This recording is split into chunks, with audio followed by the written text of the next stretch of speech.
Well, going on, everybody? Welcome to Popcorn Punchups, the only podcast you need where two movie nerds go at it. They pick a movie each and they fight it out to see who has the better movies.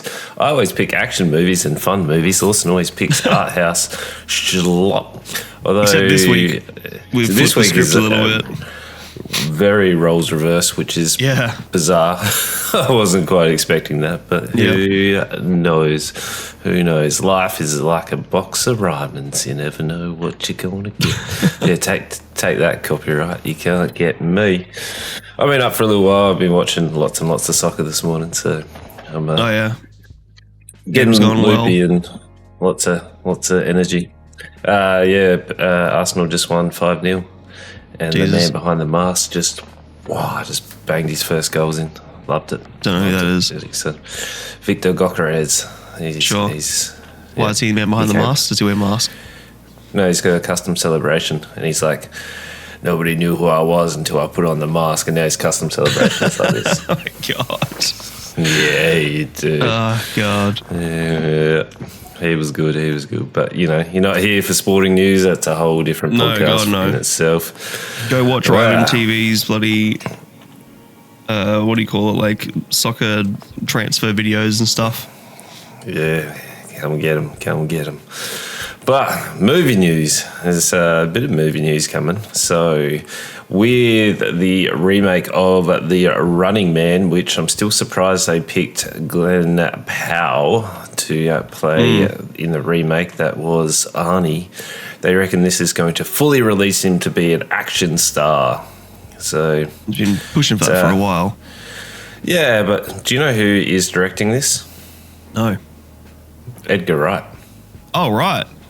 There you go. I'm now gone from don't care to I'm very interested. Yeah, thought you will. There you go. No shit. Okay.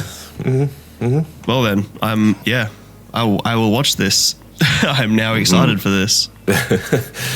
I mean, he's pretty much done no wrong, really, besides name a character baby. Shut the fuck up.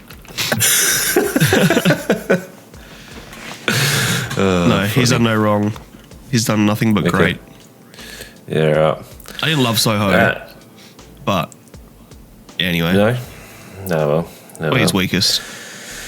Yeah, we've got Del Toro is doing a Frankenstein, and that is confirmed for a cinema release for October, and then it is going to be doing a Netflix drop. So I'm very excited for that as well. He loves his monster films, doesn't he? Yeah, because his whole thing is like the monsters aren't the monsters, the real monsters are the people, or that whole thing, which I love. I think there's a lot of really good messaging in his movies. Good practical effects, all the things I complain about in other movies. Yeah. Then we've got so we reviewed Weapons last week. Apparently after the, I'm going to say success, and it's now a prequel is being explored. So they're looking at doing a prequel to Weapons. Okay. That'd be cool. Well, the one thing I did say that I wanted more scenes with the witch, whatever her name was. So that makes sense. That's probably the one thing that was lacking. Yeah. And Angelina Jolie is to look at a new spy thriller called The Initiative. So she's coming back into the realm. I was just directed by Edgar Wright. I don't give a shit. What was her last one? Her last one was Salt, I reckon. It was Salt, and then before that was Mr. and Mrs. Smith, and then from there, not a lot. I'm sure there's been movies in between that, but no, but like spy movies. Oh, sure, okay, yeah. Because I'm sure she's done other ones, but I reckon that was the last ones. And then there's a lot of drama on the old Marvels, the Doomsday production. So Ryan Reynolds and Robert Downey Jr. apparently are at each other because Ryan Reynolds has made a joke and Robert Downey Jr. didn't take it very well, and apparently it's cost the studios like millions of dollars to try and keep Robert Downey Jr. not from walking. Fuck's sake, children. Yeah. Either the joke was appropriate and he's overreacting or the joke was inappropriate, which means Reynolds should be dragged over. Yeah, I don't know. Just get over it. Lots of people are now coming out saying that Ryan Reynolds upsets people because his jokes are more at people. So Daredevil, his like friend in the bar. Apparently, Ryan Reynolds was mean to him. I don't know. I've been saying clips. He was mean to him on clips. Yeah, whatever. But yeah. Oh look, I'm taking Danny's side on this. I think that Ryan Reynolds is a fucking prima donna little boy. Okay. As a child, and he treats people poorly because he thinks he can. From my understanding, I met the guy obviously, but from what my understanding of people's talking about him, he sucks. So, okay, fuck it. I don't know. Well, then we have Weapons, which has made 70 million across opening weekend in a box office big win. So that's pretty cool. Especially considering it's the thing. Like I don't think that cinema's dying. I just think that movies are spending too much at the moment. I think we're past the point where we can spend 200 million on blockbusters and expect 500 million turnaround. I think now the movies are doing well. Like bring back the mid-budget dramas, bring back the horror movies, where we're spending like 40 million instead of 100 or 200. And anyway. Yep. Yes, yeah. I'm happy that Weapons is doing well because it's a mid-budget horror and that's what we need more of. Well, we need lots of them, but True. The last bit of movie news, which I was surprised about, is that Buffy the Vampire Slayer is being rebooted. Yeah, right. So okay. Sarah Michelle Gellar's coming back as Buffy, but older That's Buffy surprising. who's like moved on. Because like how she died at the at the end of the first season, and then there was a second Buffy, second Slayer. Like that's what I'm assuming is now going to progress. Like she's going to train she's going to take more of the Giles role, like the mentoring ship in it. Yeah, the sensei. Yeah, so I'm keen for that. I loved Buffy. I didn't actually finish it. I don't know what happened. I think it went for so many years that it got harder and harder to like keep up with because it was on like Fox 8. Sure. I never watched it from like start to finish. I've watched probably 15 episodes total.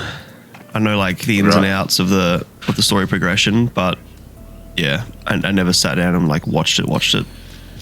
Yeah, right. I've watched majority of it. I think it's the last 2 seasons I haven't seen. Yep. Yeah. You're missing a very important piece of movie news. Well, TV news. Remember? What am I missing? The most exciting piece that I heard during the week. I lost my fucking mind. Fallout Season 2 is the trailer's out, and as like the first one, it made sense that the first one they didn't try and tie in with a game, but the second one being set in Vegas or New Vegas is amazing. There's so many little things that you can pick up and notice, and different characters and different locations, and they go to Novak and all the it looks insane. And it comes out this year. I can't believe it. I did not think it'd be coming out this year. So I mean, there was so much news that came out this week. Like it was insane.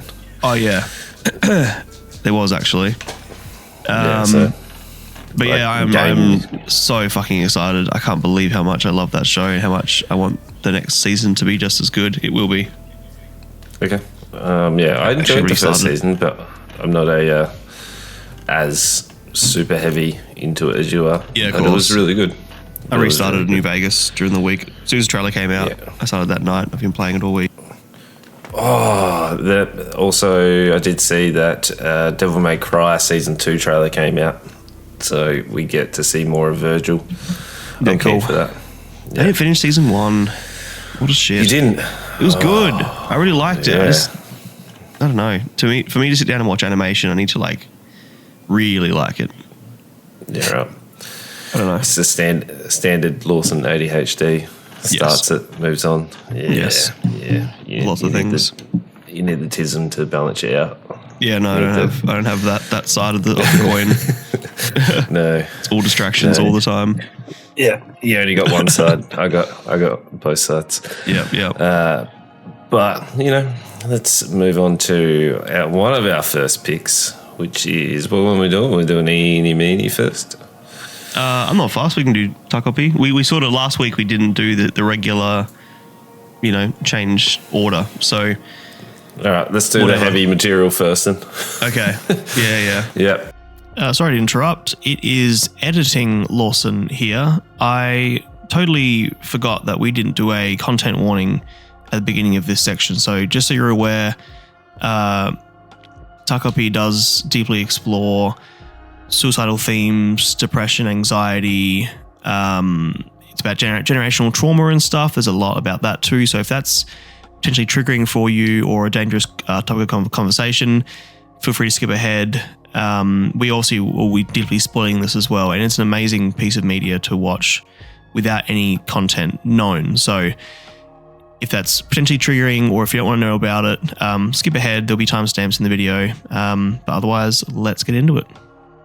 So we'll do my pick. I originally heard about this because it is a anime that has taken the top spot off of Solo Leveling. So Solo Leveling was like the number one anime that had like the top rated episode like for ages. Like it just held that top spot. And now apparently this has taken over. This was originally a manga, and now lots and lots of people who were extremely faithful to the manga were like, hopefully they can do it justice and stuff. And it's one of those animations that has the cute, cuddly sort of animation style, but then all of a sudden throws you into dark some themes. very heavy themes, which I think, because it is in that cutesy anime sort of style, slice of life-ish style, it's more impactful, because I was like, whoa. And it's like it's like how Hitchcock started using comedy to sort of balance tension and have that sort of, as we know, rubber banding and that, Strange Bedfellows. I think this does beautifully as well. We're having that like really dark, heavy themes in with really cute, like this little like aliens, fucking octopus, and I think the balance works beautifully, which we'll get to. Yeah. So I'm going to butcher a lot of the names because I always do, especially when the I can correct you. The old dyslexia hits me hard on this. But I do, when I was reading reviews, because at the ending I needed a little bit of like extra guidance, because I was like, wait, how did this all happen? Sure. But it was Takopi is how lots of people wrote the name, and I was like, I can run with that.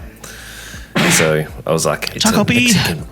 It's a Mexican P. So Takopi travels from his home of Happy Planet to spread happiness on Earth. And this is where originally, when I heard about this, I'm like, what is this? Like, are we just going to have another cutesy sort of random? What was that deer one that you made me watch? My dear friend Nokotan. Yeah. That's what I was kind of expecting. Like, this was just going to be outlandish sort of comedy. Yep. But meets the unsmiling Shizuku. Shizuka. Oh, that's pretty close. Yeah, it's close. Shizuku. Shizuka. Shizuka. Yeah. Shizuka. Yeah, I'm on this. Shizuka?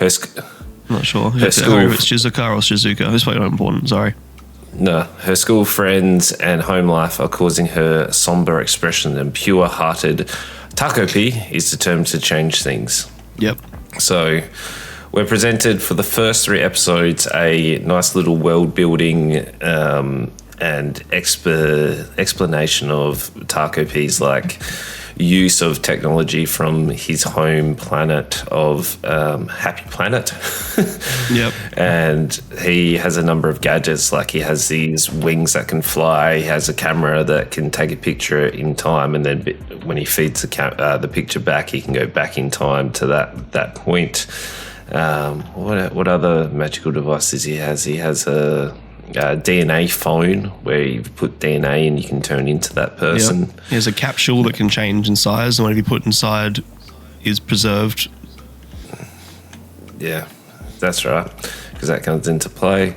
Yeah. But we are followed with Shizuka, who is pretty much a child of neglect. So the father has moved. They've split. He's moved to Tokyo and has started his own family, his own life. There's no communication between the two families. Yep. The mother is a escort, which she's off doing. That's how she makes money, being an escort, and I'm assuming that means like prostitution in some point, because yes, that's what she is. Yes. Yep. I just wasn't sure because from memory, doesn't Japan have like actual bars where they go to, and they have the bars where they can go and actually just have the conversations and stuff? It's like a companion kind of style, but I was just assuming it was the former. Yeah, I don't really know what level of escort she is. Never really gone into, because like they have so I've looked up sex-related services like oral sex or massages are not prohibited. So like that's why they have those companion bars and stuff where you're allowed to do things, just not full intercourse. But actual prostitution is criminalized. Right. So I don't know. Like I don't know if she was doing illegally or illegally or what. It's never really explored. But yeah, she is an escort or a sex worker. Yeah. So she's out at all manners of the night and pretty much leaves Shizuka by herself. She has to like fend for herself. Her clothes are always dirty. Smells. So like just extreme neglect. She's just left by herself, and she has a dog Chappie who looks like a border collie. Yep. Very happy. He's like her only source of companionship. Like as long as she has the dog, she's happy. She gets extremely bullied at school by Mariner. Mariner, and the first 3 episodes does extremely good job of you hating Mariner. Absolutely. Like she's just horrible, and the connection and the sort of like longing you sort of feel for Shizuka to like, I don't know, find some happiness, because Takopi's like his whole thing is to try and make her smile, but it's like a series of events of him trying to, well, the alien, I probably shouldn't put a gender to the alien, but whatever, the alien trying to make her life a little bit better, and it's just extreme. So the first episode, he's not meant to hand over one of his alien artifacts, and then she uses the artifact to hang herself, and that's where we start to learn about going back in time. And I was like, is this going to be a time travel for the whole 6 episodes? So there's only 6 episodes, but yeah, which is perfect. It's a ride. So those first 3 episodes are insane. So we get a constant time loop of Takopi trying to make her smile, but unfortunately many events do not happen until, was it episode 3 where we get the big confrontation in the forest? 2. End of 2. First ends with Shizuka killing herself, and then the time jump, and then 2 ends with Takopi accidentally killing Mariner. Right. And then we're introduced to Azuma as well in 3. He like witnesses it. That's right. And he's our third kid. Our third kid is the son of a doctor who has the high pressure. Like the son is, well, the eldest brother is one of those prodigies where he's like super smart, can do no wrong, always gets perfect scores even though he doesn't study that much, and is then becoming a delinquent where the bleached hair and starts hanging out with the wrong sort of crowd, but still is, I'm assuming, doing his work. and there's reference to Monster Hunter as well, because that is such a massive game for. Oh yeah, that's right. Yeah. Yeah, I'm not good at Monster Hunter. Yeah. So, but as it unravels, so the first 3 episodes, I was like, oh, okay, we're just going to follow along with Takopi trying to get Shizuka to smile, and then episode 4 takes a full. Well, 3 kind of does, because Takopi is able to rewind time and continuously try to improve Shizuka's life every time. But then after he accidentally kills Mariner with the camera, he can no longer rewind time. So 3 becomes them trying to cover up the murder. A bunch of children, like 9-year-olds, covering up a murder. Yeah. And then there's a whole plot of like Shizuka trying to manipulate what's his name, the third child of like Azuma. Azuma, like, take the blame for me, like, he so desperately wants approval. His whole character seeks approval and affirmation, and to make other people happy will make him happy, or make other people think that he's good at certain things or whatever. And his mother's a big part of that. Everything he does is about making his mother proud so that he can finally get her approval. And Shizuka reminds him of his mother, which is very Freudian. Yeah. And then we get the complete bait and switch where Takopi goes home. We get the home planet sort of view. We get to see him get his memory back, and we get the story of Mariner. Mariner, yeah. And to see what she goes through. So, like, the first 3 episodes, I hated her. And then all of a sudden, I was like, geez. Like, it did such a good job of showing you the 3 sides of the story, really. 4 sides. 4. The whole thing's that perspective, yeah. The whole way through. It's 4 very different stories being told with different traumas. Even Takopi, like, being a what in philosophy is called a happiness pump, where everything they do is about making yourself, other people happy, that the goal of life is to be happy and not to experience the full range of emotions. And Takopi's complete ignorance to the world as well is also a big part of that, obviously being alien. But yeah, even his trauma of, like, you know, if there was a child who home life has to be happy all the time and mum has to be happy all the time and everything has to be around happiness, it's really hard to know how to manage other emotions. That's what we see. He's a hyperbole, of course, but we see that being Takopi as well. Yeah. So it's crazy. So episode 5, we actually get Shizuka goes to Tokyo, and we're always fed that Chappie the dog, because Mariner, like, baits her into getting the dog to attack her. She gets bitten, so the dog goes to the animal welfare, which we assume he's gotten put down. Yeah. And then when you go into Tokyo, you see her, like, complete breakdown, because the dad, like, doesn't really know her, because he, like, left and was like, no, I don't kind of want anything to do with you, and he started his own family. Yep. Yeah, it was like, this was heavy. This was extremely heavy. It was. Yeah. But I'll tell you now, out of everything I've watched this year, and I still think Sinners is the best movie of the year, this is genuinely the best thing I've watched this year. Best piece of media across TV shows, movies, everything. This, like, changed me in a good way. I can't believe how there's so many layers to all the characters, and, like, the plot twist in episode 4 or 5, where this is actually the second person. When Takopi first came to Earth, it was in the future with Mariner, and Mariner was a teenager, and it's like making Mariner happy and helping her deal with her mother and stuff.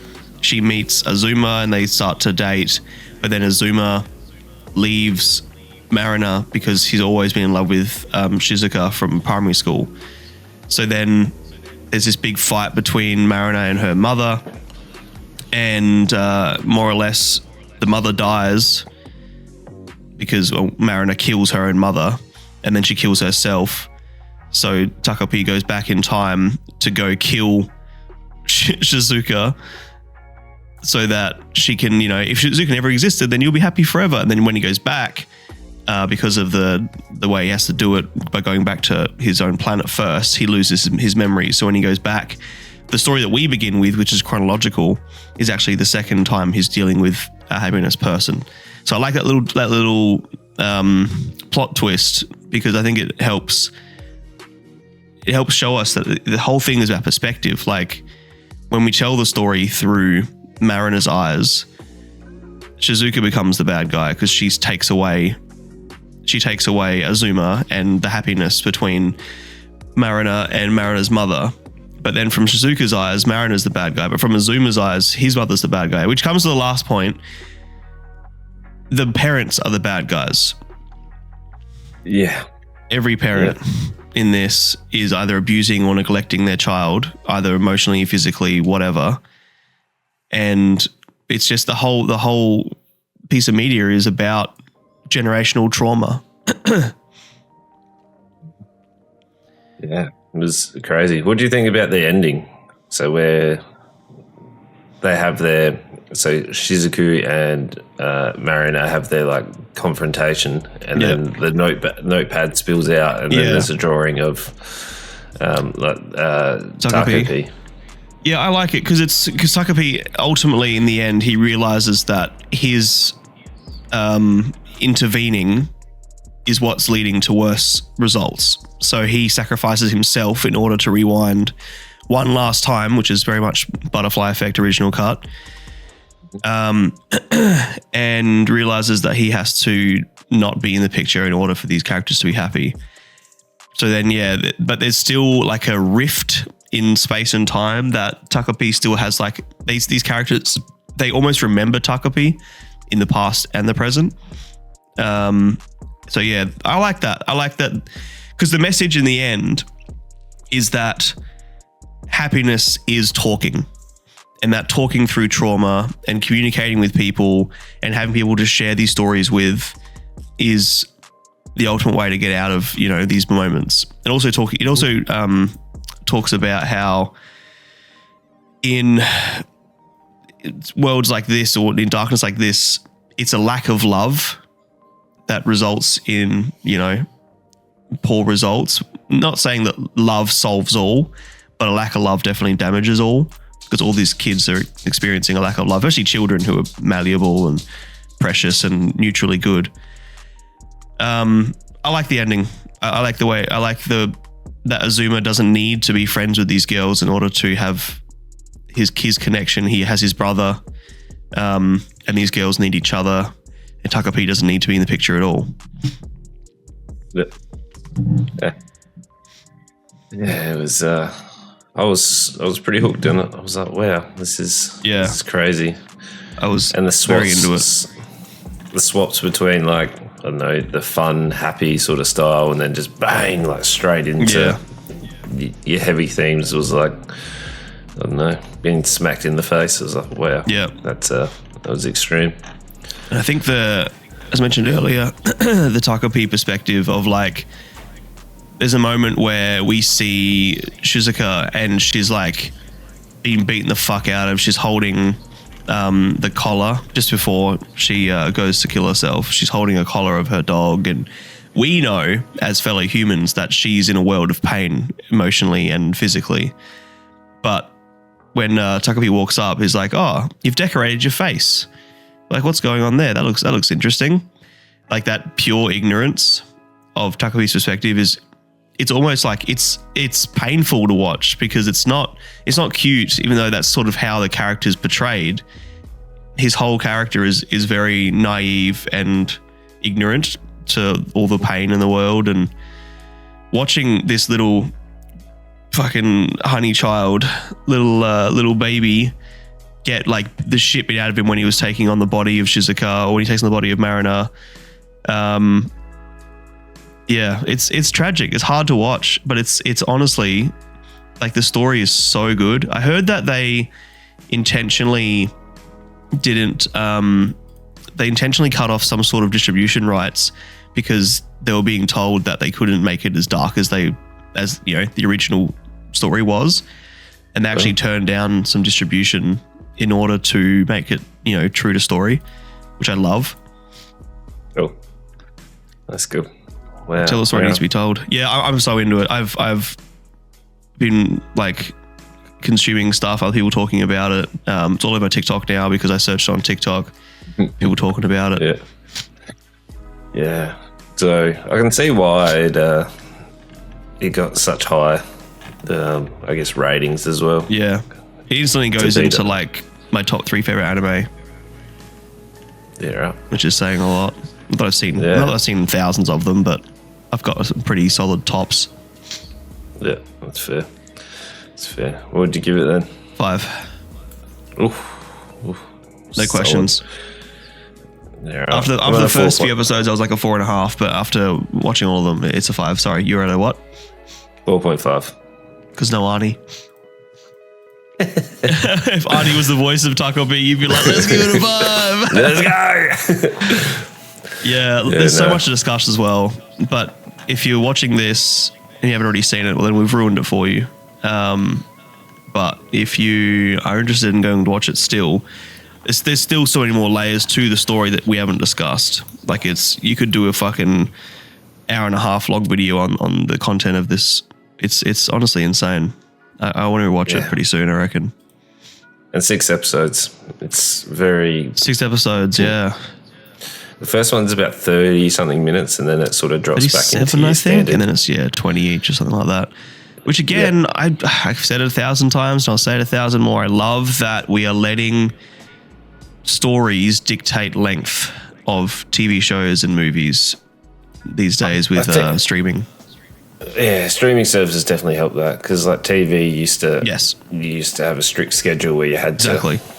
So that's what I'm saying. Like we're at a point now where we don't need to worry about fucking ad slots and all that sort of stuff. Let's just let the story dictate the length. And I think anime is starting to get it, especially when they're not putting it out on TV services and stuff. That's what it was. They had a TV distribution rights and stuff. But the TV service was like, no, this is too dark for TV. And they're like, okay, fuck it, we won't do TV. We'll just make it the story, we won't tell it and put it straight to streaming. Yeah. Which is great. Yeah. So yeah, it's good. It's 5. It beats shit out of anything I've watched this year. It's fucking amazing. That's crazy. Good pick, Reimann. When I was telling my partner about the story and stuff, she's like, oh, did you pick this? I was like, no, Reimann did. She's like, what? Look, I picked it because it beat Solo Leveling. I was like, let's see if it... Because I really like Solo Leveling. And I was like, this is sick. Like, I've watched majority of it. And then I was like, how did you beat Solo Leveling? Because Solo Leveling was sick. It is. Okay. It's very, very different. I want to get a Takopi tattoo. Just a little, just a little, just Takopi himself, not like any other characters.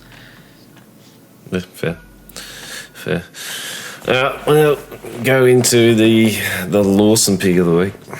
Oh, it's pretty lame in comparison. That was fuck all for me to pick this week. I could not figure out anything I wanted to watch. Like I wanted to watch Eddington, but after all the weight of Takopi and how much I was thinking about it, obsessing about it, I didn't want to watch another big, long, heavy piece of content. Mm-hmm. So we ended up watching Eenie Meanie. I wanted to pick Eden, but I couldn't get access to it. And then I was like, let's watch Takopi. Yeah. So yeah, I picked a movie called Eenie Meanie, which is it's a movie. I really like car chases. I really like car movies. I like movies like Baby Driver. With I think Baby Driver is the epitome of like car chase movies. But even in the days of like James Bond and that and Fast and Furious, I've always enjoyed a good car chase. So I saw the trailer for this. I thought, oh yeah, that looks pretty fun. That's up my alley. I'll pick that. And it was okay. The car stuff was kind of cool, but fuck me, they tried to shoehorn in this like really deep romance with a guy who's just a fucking cunt of a person, and I could not stand him. I giggled at him. I thought he was pretty funny, but the reasoning that she had like a soft spot for him was so dumb. Yes. It's like, wow, okay. Yes. So this is a reformed teenage getaway driver is dragged back into unsavory past when a former employee offers her a chance to save the life of her chronically unreliable ex-boyfriend. Directed and written by Sean Simmons, who hasn't done a whole lot of movies. Well, he's done a few movies, but nothing really like picked up and talked about. I've heard Wayne's pretty good, the TV series, but he did one episode of Awkward. I was like, hang on, that's a reasonably well-known one. Right. Not a lot. So yeah, he's done a lot of TV shows, and it's actually his first movie. You're looking at the list. There you go. So it's very average. It follows the story of this girl who she, as a kid, her dad, never really explored in much detail. Her dad is a really good driver, and she was taught how to drive really young. She was picking her parents up and being their designated driver at like 14. But her parents are also druggies and alcoholics and whatever. So she grew up being a really good driver, sort of becomes her character. And it jumps forward as she's in like her 20s. And she is getting her life together. She's like studying. She's really smart. She's trying to succeed in life. But then she has this ex-boyfriend, Johnny, who once she was getting harassed by someone and he came and beat them up. And so now he's like this fucking golden halo in her life. Well, no, she was about to be trafficked. So her like adopted family. Oh, sorry. Yeah, it's a bit more. You're right. It's a bit more than her being harassed. Yeah, her foster family was putting her up for fucking human trafficking, and he came and saved her. You're right. That's a bit heavier. You're not wrong. Yeah. But he sucks. He's just this whirlwind of chaos and bad decisions. And she can't stop loving him no matter what. So really early, she goes and sees him, and he's being tied up, or he's being tied up and stuff by these guys. Well, and she's like, "What did you do? What did you do?" She breaks him out. She finds out she's pregnant. Oh yeah, fucking hell. Who cares? Yeah. But that's why she goes and like seeks him out. Yeah. Anyway, so he's done wrong by like this mafia boss called Nico, the most fucking mafia boss name ever. And he kidnaps a card shark, like a card counter, I suppose, and wants to use him himself. But then when Edie is the girl, not Eddie. When Edie's like, oh, we have to take him back, serious unfortunate events, he ends up dying in traffic. So now they need to go apologize to Nico. And Nico's like, well, coincidentally, he owes me $3 million now because he, this card, Randall Park, I fucking hate Randall Park.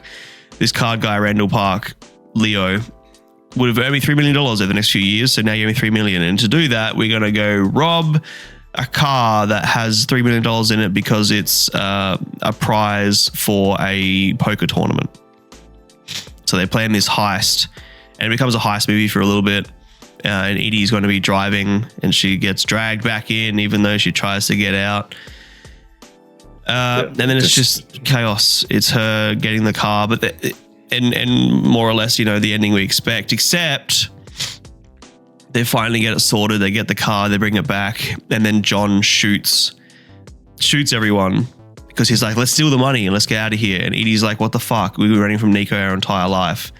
So then they're finally like, okay, we got to go take it back. And she realizes the only way to get out of this and live her life is if John dies. So she shoots John herself, and then goes back to Nico, gives him the money, and moves on with her life. But in between all of that, there is way too much bullshit about their relationship. But does Nico die at the end? Because as she's walking out of the house, there's a gunshot. No, Nico shoots because there was that extra. Marshawn Lynch plays a guy called Perm, who's an extra driver. And why the fuck was the other driver there? It turns out George, played by Mike O'Malley, he hired Perm against Nico's wishes, or against behind Nico's back as like backup, but Nico didn't tell Nico, which put the mission in jeopardy. So then Nico's like, well, you know, it sucks. So he's been part of my life for a long time. He says that in the last scene, and then Nico shoots George. Gotcha. He has no loyalty. He's the whole character. But amongst, like, if that was just the story, sure, like, add some layers to it, whatever. But the whole thing, they tried so hard to be deep with, like, Edie and John's relationship, and they tried so many times to make us care about John. And, like, there's a scene between Steve Zahn, who plays Edie's dad. He's, like, in a wheelchair now, and it's alluded to that Edie had a car accident that killed the mother and put dad in a wheelchair. That they try to be really deep around, and there's all these like moments where they're trying to be this really like heartfelt connection with these characters, and it just didn't pay off. It just felt like actors acting for the majority of the movie. Yeah. So I don't know. I think Edie did pretty well. The rest of the cast was. She never shed a tear. She kills her boyfriend at the end, and she cries in the car. There's like 2 minutes of watching her cry. This actor can't shed a tear. She doesn't know how to cry on command or something. I don't know. She couldn't cry. Every time she had to cry, no tears shed, and that annoys me. Right. I mean, she did really well in Ready or Not, if you've ever seen that one, where that's where she goes to meet the parents, and then she gets pulled into that like Hunger Games kind of style where she has to survive till sunrise. No, I didn't watch it. Guns of Akimbo.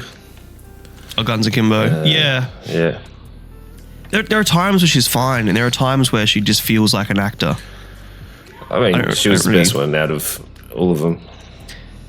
Well, I mean, I hated John, and I think they wanted me to. Maybe not as much as I did, because they wanted me to care when he died. And I didn't. I was glad he died. Care for him. Yeah, true. But I couldn't stand him. No. Nico is probably one of the better actors. Marshawn Lynch is fun. I like him. We've seen him in a few things, you and I. He's becoming quite funny. He's pretty chaotic. Yeah. It was okay. Yeah, it was very okay. It's right down the middle. There were times where I liked it, and there were times where I just couldn't wait for it to finish and move on. Yeah. I laughed. I don't know. There were times where I giggled. Yeah. It was definitely one of those straight to streaming services where you're like, it was okay. Yeah, if I had to pay for this, I wouldn't be happy. No. Like, if you saw this at the cinema, oh boy. I'd be so disappointed. Yeah, literally. It's like when I went and paid, the only movie I've told you before, the only movie I ever walked out of was Taxi with Queen Latifah. Queen Latifah? Mm-hmm. Yeah, that's right. Yeah. So yeah, this wasn't good. I mean, it was again. It wasn't. I don't think it wasn't good. It wasn't bad. It was just okay. Like the whole way through, I laughed at parts. I enjoyed the car chase scenes, but it wasn't a car movie like the trailer made it out to be. It was an awkward romance. Yeah, probably didn't need that in there. Yeah, I'm way more excited for Splitsville, which we hopefully can watch next week. Or hopefully it's Splitsville and Eden. That'd be a good lineup. Sure would be, yeah. Splitsville's meant to be the funniest movie of the year, I keep getting told, but we'll see. Is it? Yeah, it's a big call. Anyway, fuck all to say about this movie. 2.5 from me. Yeah, around that. I think it was okay. I was like at a 3. I think it's okay. I'd say watch it if you want. I wouldn't recommend it to people though, so it was just under the mark of a 3 for me. And there's all that annoyed me. Okay. Fair. But the car scenes were cool, and there's a really cool car flip. There's some cool moments, but it's I do like watching car scenes where you like look at the ground and you see all the tire marks and you're like, how many times did you do this scene? I know, hey. Yeah. Yep. Yep. Fuck Randall Park. Anyway, easy. You know what to do. Listen on Spotify, Apple Podcasts. Make sure you have a 5-star rating. And if you're on YouTube, make sure you like, comment, subscribe. And all we ask for you to do is tell your friends. tell your friends. Oh, quickly, this means that you're 3 from 3 so far. You win one more, and you've got the straight streak. Ooh. You'll pick wins next week. Ooh. No one's ever won a streak straight 4 in a row, so we'll see. Let's go. Anyway, easy. tell your friends. Tell your friends. We'll see you guys next time. Boys. Love yous.